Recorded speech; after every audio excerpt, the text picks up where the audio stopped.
Assalamualaikum warahmatullahi wabarakatuh. Sobat Misteri Sunyi Mencekam, mudah-mudahan Anda masih selalu setia bersama kami, channel yang setiap hari selalu menyuguhkan cerita-cerita misteri menarik.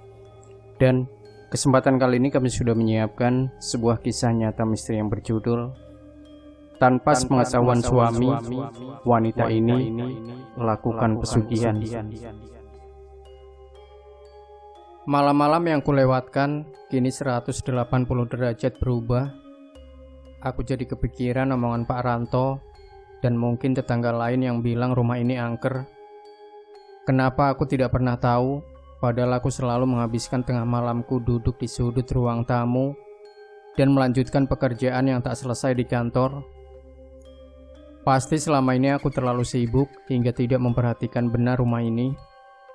Sialnya, ternyata ucapan itu adalah doa.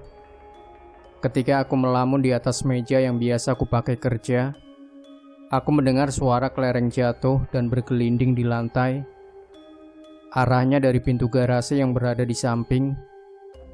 Kulirik jam dinding di ruang tamu sudah menunjukkan pukul 1:30 malam. Cepat-cepat aku berbalik ke belakang mengikuti suara kelereng itu. Kulihat benda bening itu menggelinding pelan di lantai putih rumahku, seakan-akan ada yang mendorongnya dari pintu garasi yang gelap. Faktanya adalah, di rumah ini cuma ada aku dan istriku, dan kami berdua tidak bermain kelereng, apalagi tengah malam buta. Bulu kuduku berdiri seketika itu juga, apalagi kurasakan angin dingin membelai pelan tengkuku, seakan-akan ada yang meniupnya. Anginnya lebih dingin dari pendingin ruangan di kamarku. Jiwaku terpanggil untuk memeriksa kelereng misterius itu. Meski agak takut, tapi rasa penasaranku jauh lebih kuat. Aku bangun dari kursiku dan melangkah perlahan mendekati kelereng itu.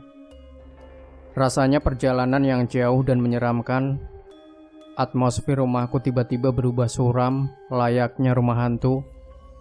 Belum lagi lantai dingin yang menyengat telapak kakiku, mengalirkan rasa takut ke darah dan sendiku. Aku tak tahu harus melakukan apa ketika sampai di kelereng itu. Jadi aku hanya memandangi kelereng bening dengan aksen mirip daun berwarna hijau di bagian tengahnya. Aku menunduk dan memungut kelereng dengan tanganku yang agak gemetaran. Kelereng itu begitu dingin seperti bongkahan es. Kupandangi kelereng itu baik-baik. Sedetik kemudian aku terperanjat oleh suara tawa anak kecil. Aku melempar pandanganku ke pintu garasi tempat suara itu berasal. Dan di sana berdiri anak kecil bertubuh kurus, wajahnya muram dan pucat pasi. Kelopak matanya hitam tanpa ada selai rambut pun di kepala. Anak itu mengingatkanku kepada anak seumuran 3 tahun korban busung lapar, dengan burung pemakan bangkai menunggunya di belakang. Foto itu membuat fotografer yang mengabadikannya bunuh diri akibat depresi. Anak misterius itu tersenyum kepadaku. Tangannya yang saking kurusnya sampai mirip batang pohon terangkat menadah kepadaku. Jemari kaku itu bergoyang beberapa kali, seakan menegaskan bahwa ia menginginkan sesuatu dariku. Lebih tepatnya ia menginginkan kelereng yang ada di tanganku. Di tengah kegamangan dan ketakutan yang menyeruak, hebatnya aku masih bisa berdiri. Meski sekali sentuh saja aku dapat ambruk seperti benda tak bernyawa.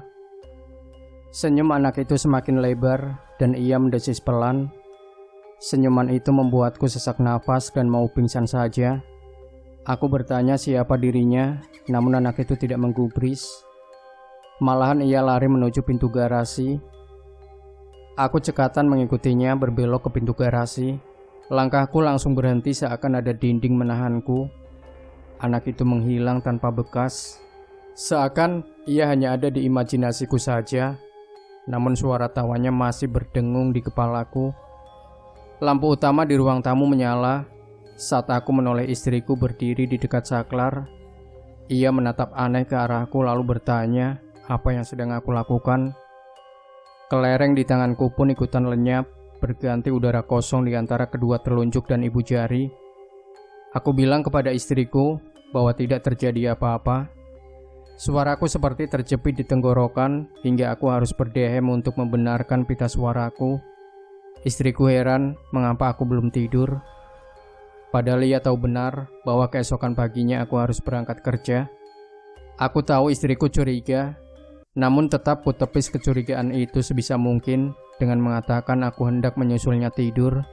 Sebelum masuk ke dalam kamar, aku menyempatkan diri membereskan laptop yang masih tergeletak di atas meja. Sebelum masuk kamar, aku menyempatkan melongo ke pintu garasi. Tidak ada siapa-siapa di sana. Mereka nampak senang melihat yuyu tersebut dan menari-nari girang. Aku mengendap-endap dari belakang ketika mereka sibuk memainkan yuyu tersebut. Melihat mereka dalam kondisi dekat membuatku muak.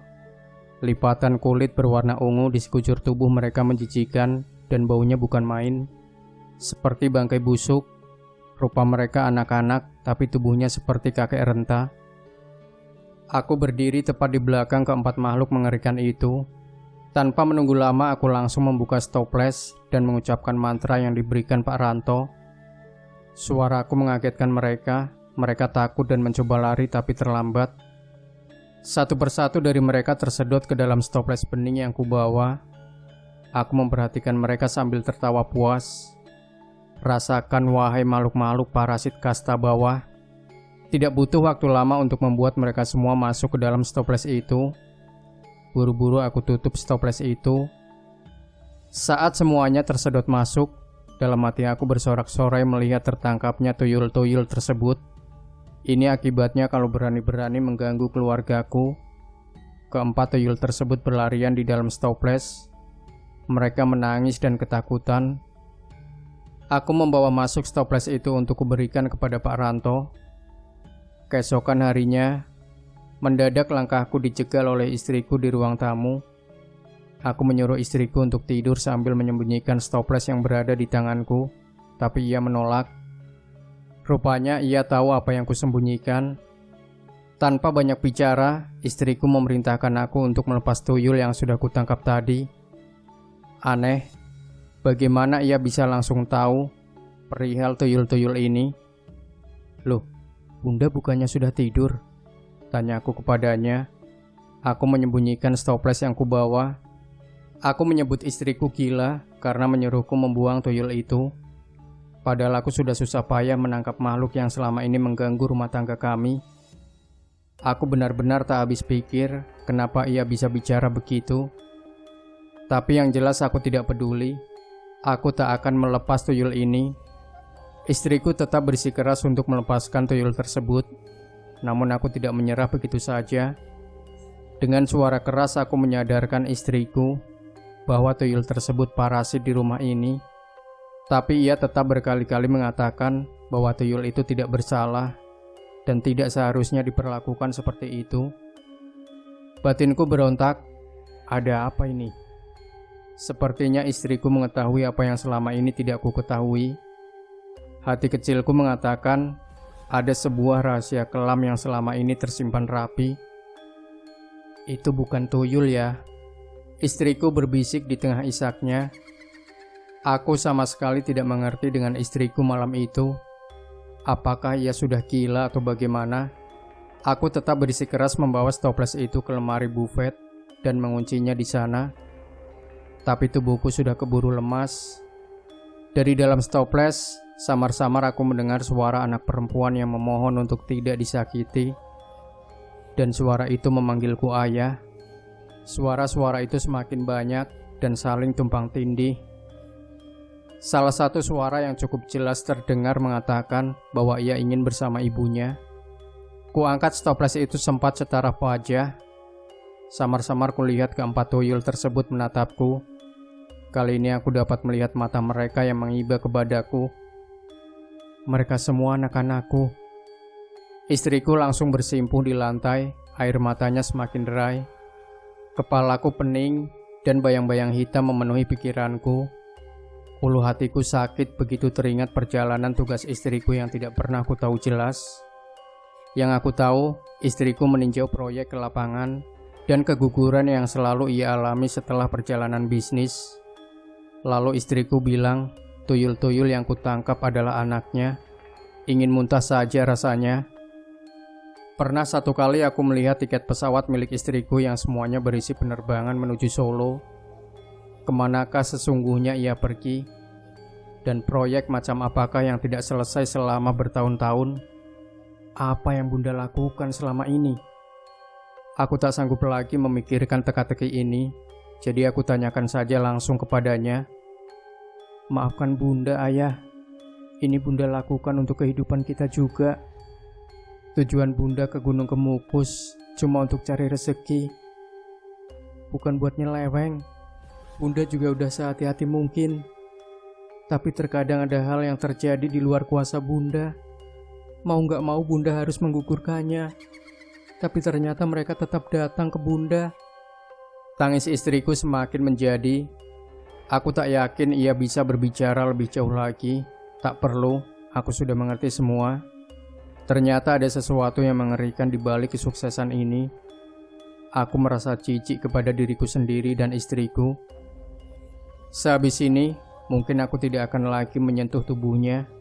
Melihatnya saja sudah membuat muak, karena membayangkan tangan-tangan hitam para lelaki udik di atas kulitnya. Suara-suara itu terdengar lagi. Mereka memanggilku ayah dan memohon untuk dilepaskan. Tapi dengan segenap dendam dan amarah yang menggebu, kukatakan bahwa aku bukan ayah mereka. Di depan istriku, ku banting stoples itu hingga pecah berantakan di lantai. Setelah itu kami bercerai, dan rumah itu kujual bersama benih-benih dosa kelam mantan istriku. Demikian Sobat Misteri Sunyi Mencekam. Tinggalkan komentar Anda, like, share video ini, subscribe channel Sunyi Mencekam, dan kembali nantikan cerita-cerita misteri terbaru dari kami. Wassalamualaikum warahmatullahi wabarakatuh.